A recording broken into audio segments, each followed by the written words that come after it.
Hello, hello, ladies and gentlemen. My name is Day9. And I am Husky. And this is the G4 StarCraft 2 Pro-Am round of 16 in the winner's bracket. In the bottom right, we have Teja from Team Slayers. He once upon a time was next, but very recently is one of the big up-and-coming players from Team Slayers. And of course, in the top right, who could it be, Husky? It is going to be Slayers Boxer Sean, one of the most popular gamers of all time, probably one of the most popular StarCraft players as well. So it will be a TVT, and we have seen previously Slayers players duking it out in TVT, and I almost feel like their entire team is Terran. Of course it is not, but they're going to have a lot of practice here, Sean, versus each other, because not only are they on the same team, but as recently as MLG, we saw Slayers duking it out in TVT. So what unit can we expect here, Sean? Well, the Blue Flame Hellion, yes. Husky, because if you only ever get one guess, make sure that the answer is what is good Hellion. in TVT. Yeah, that is right. The Blue Flame Hellion, pioneered by Team Slayers. That was the big unit that made the epic splash at MLG. Gonzi, Teja, Boxer, MMA, all players regularly using that Blue Flame Hellion. And a lot of people used to think that Terran vs. Terran was the stale matchup that always went long. It was all about the siege tanks and positioning them. And because siege tanks aren't too good at moving while sieged, people just expected them to be long-term games. But now with that Blue Flame Hellion taking precedence over all else, the games are wildly high variance.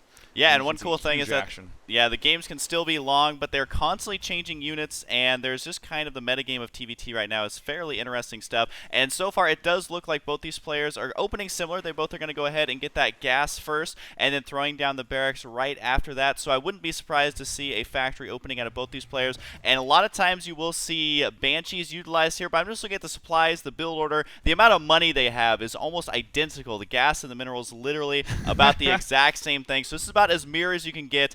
It looks like one player has 5 more minerals than his opponent, but that is about it. We do have the orbitals starting at the same time. Sean, factory's going down, and there's the first variation is instead of a marine, it does look like Boxer's going to be getting a tech lab. Wow, that's actually very interesting to see that fast of a tech lab. Ordinarily, you wouldn't get this tech lab until you begin making some other units, a Marine at the very least, because as we can note, you can build a Marine and still sneak out the tech lab very easily. So, but we are going to see a Reaper. This is very exciting to me because we did see Nada absolutely bear maul his opponent when he did a mass Reaper Hellion opening on this map. And you know, you talked a little bit about that 5 mineral lead. We love to say StarCraft is a game of inches, a game of seconds, but it is not a game of milliseconds. 5 minerals is not going to have that big of an effect. Oh, especially with these two players. They know exactly what they're doing. So the Reaper's going to be out soon, and right there where you're looking, Sean, that is an awesome place to abuse the high ground with that Reaper hopping up and down. You can easily escape that location. And, of course, he's going to get that scouting and see exactly what's going on. The Hellion should have no trouble, you know, kind of holding that off. And there's going to be the Blue Flame right now for Teja. We don't see anything quite out of box yet, but that's because he hasn't quite landed his factory yet. He is opting to wall in here, but both players are going to be moving out with their Hellions. It looks like the Reaper is about 3/4 across the map, and Boxer's going to see exactly what's going on here. One Reaper does beat a Hellion in a one-on-one, so this is actually an interesting meta play. Boxer probably assuming that his ally would be going for the similar build. Now popping in there, how many kills will he get? Looks like just one.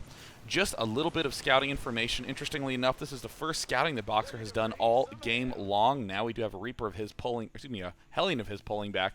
Both players actually scouting with a Hellion. Interesting to note that they really don't need any information at the start of the game because there's such a low probability of any deviation. We are going to be having a starport here from Boxer. Is he going to be following it up with Banshees or some sort of other play? Banshees always pretty good. You'll see him now in TVT utilized throughout the entire matchup. It does look like Boxer trying to get a free kill here. Is he going to be able to get that Hellion? Is going to escape just barely, it looks like. And the Hellion number is very vital. There's going to be a continuation of that battle in the center. It looks like no, they both decided to back out. No loss for either player there, but there is going to be a couple of seconds where Teja has his Blue Flame where Boxer doesn't. Is that going to play a big role here, though, as they are fairly spread apart right now? What can happen, though, is the Reaper can catch everything off guard from the backside. Now we do see the Medivacs popping out for Boxer. This one little Reaper in between. And it looks like a Blue Flame Hellion certainly does take down a Reaper. That Reaper from Boxer now on the run. Oh, my God, he gets roasted as fire comes from over a cliff onto his head, and then he crashes into himself. Yeah. actually, that was really good control there from Boxer. Wasn't able to keep it alive long enough. It does look like TaeJa's expansion is going to be a little bit sooner than Boxer's, although Boxer taking a little bit of a risk here in that he's building it at his expansion right now, so he's going to have to make sure that no Hellions get in there to delay that expansion, or, you know, if he's transferring his workers down there or anything like that. It's always an imminent threat, especially with the upgrade now being completed for both players. And right now we are going to be having a, looks like a Viking at a Boxer. This is always a good choice. It helps you prevent drops, at which we see one going out right now from Boxer, but it also helps prevent any sort of Banshee harass. And what does he have loaded inside that medevac, Sean? Is it going to be, it does look like 4 Blue Flame Hellions. He is going to land him on top of 4 of his opponents, and this drop, that's about as good as you can hold a drop off. Kills off 1 Hellion for free, but he did get that vital scouting information that there is a Banshee incoming, a Raven interestingly popping out for TaeJa. Not going to be useful against tanks or Hellions, but is very useful against those Vikings. So in the case that they both go for the air battle, we will see Boxer get a little bit of an edge there. And a single Raven popping out for Boxer makes sense. He saw that the Banshee was in production. Now it looks like TaeJa trying to get a little more map control with them Hellions. The Marines from TaeJa spreading out. The expansion is done, but Boxer built his right at the front of the base.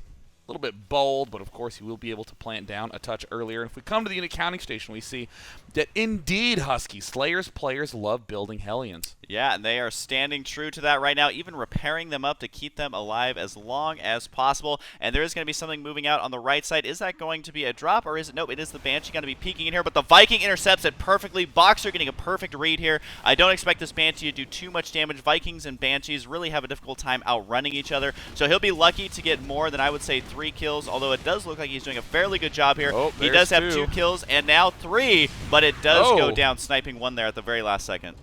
So a decent-ish investment from TaeJa. Not only did he kill those SCVs off, but force his opponent to build a Raven. More factories popping down now for TaeJa, but in-camp Boxer, it looks like Boxer is actually quite behind on that factory production. Keep in mind, though, the Viking is actually an extremely important ground unit in these battles, just due to the fact that, you know, if Hellions are the predominant opening unit, then Vikings can easily deal with those Hellion versus Hellion battles. So this is a big, big advantage to Boxer for the next minute or so. But he's got to be careful, because once these factories begin kicking into high gear, TaeJa is going to be in a lot better of a position. Yeah, what is Boxer's response to this? Right now, Hellions in a pretty poor position. It looks like TaeJa is going to be moving in here with a lot of Hellions. He should be able to muscle his way in. Where the Vikings, they absolutely need to land. You got to remember, Vikings are not light units. They don't take that additional damage, but the SCVs do, getting roasted away. And Boxer is losing a lot of forces here. He may be able to hold this off, but if those Hellions get in the mineral line, which is exactly where they're headed, this is going to be a tough spot for him, Sean. TaeJa is just murdering this worker line. None of the SCVs can stand at the end of that in the unit counting station. We see 31 workers killed. Pretty good for the 11-minute mark in a Terran versus Terran, as if it weren't bad enough. Now we're seeing TaeJa waltz directly in to the natural worker line. The Vikings dealing the cleanup damage that's needed. But in the unit counting station, we see 6 SCVs to 50. TaeJa looking very comfortable, making Hellions gigantic amounts at a time. And look at this, he is going to be taking his 3rd base as well. He at least is beginning to construct it right now. He realizes, I am way ahead. I just have to make sure to get out a couple more units, and I can safely expand off of this. It's 79 supply right now to 40. And this is kind of what we were talking about a little bit earlier, is that Boxer took a little bit of a risk taking that expansion early, and when he thought he was in a defensive position to hold it off, he really wasn't. He wasn't able to prevent those Hellions because there's no barracks at that choke where we saw him wall in a little bit earlier. So those Hellions scooted right in there. He is going to be getting a Banshee here. It seems to me like this may try and be one of those clutch Banshees that gets you way ahead, although in this situation he needs to kill a lot to even be equal with his opponents. So it's basically, at this point, it's going to be tough. I mean, what can Boxer really do here when he's down in that heavy supply? There is going to be an armory on the way. A lot of times we'll see a transition into Thor, and that's going to be even more tough for Boxer to hold off. I actually think that this is the essential transition for TaeJa to do at this point, because if you're in Boxer's position, what can you do? You have only small amounts of units. These Vikings are going to help a lot, but the one thing that Boxer really can go for is air control. He can kill off his opponent's Vikings with that vastly superior Viking count, 7-4, and then use a single Banshee to clean up most of the remaining ground forces. The only thing that can stop this with ease is a Thor. That's why I love that armory popping out right now for Slayer's Taja. Now Slayer's Boxer moving forward. Amazingly, his army supply is only slightly behind his opponents. We can see the worker supply is where the big deficit's really kicking in. Both players throwing down point defense drones, but Taja, oh no, wait, where's the Raven from Boxer? Way far behind, and Taja is going to murder this force. Boxer in an atrocious position.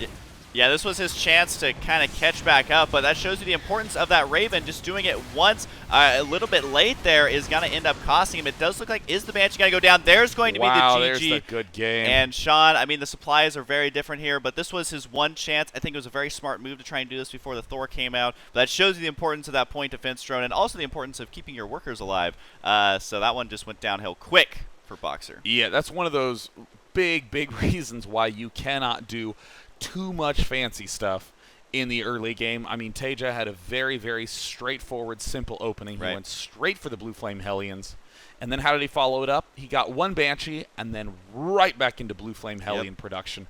With these gigantic distances, if it turns out you can't break in and do that much damage to your opponent, you have plenty of time to back up for some kind of defense. But Boxer tried to get a little cute, started the Viking production far too early, didn't have enough wall-ins at his front, and I actually think that if there had been some building rearrangement, some placement up at the front, he could have easily blocked that, prevented the gigantic kill of 41 of his workers, but that again shows you why the Blue Flame Hellion is causing this to be a high-variance matchup. Yeah, very volatile stuff there. So we're going to go into game number 2. Boxer knows we did wrong. Can he come back here? We are going to find out in game number 2. It's a best of 5, so there's plenty of chances for him to come back. See you in just a sec.